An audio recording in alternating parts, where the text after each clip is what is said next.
Foodborne illnesses are not rare. Doctors say they're actually pretty common and often brushed off as just a stomach bug.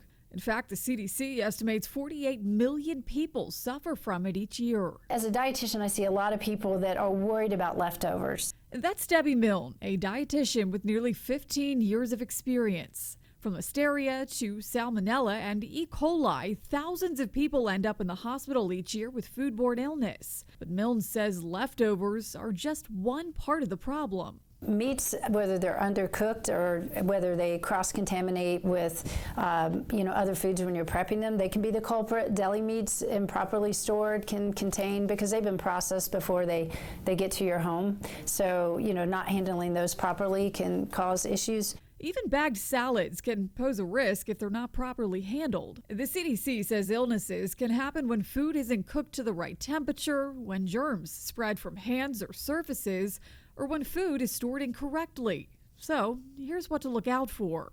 Diarrhea lasts more than 3 days. Vomiting that's so overwhelming that you can't keep anything down. You begin to get dehydrated.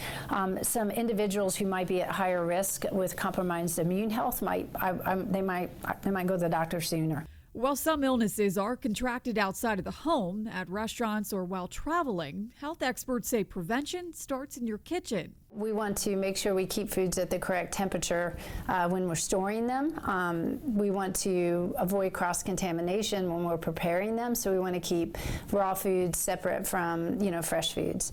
Uncooked foods separate from fresh foods. We want to cook meats thoroughly to the correct temperature. And we also want to store foods at the correct temperature, so we want to check for the refrigeration to be 40 degrees or below and the freezer to be 0 degrees or below.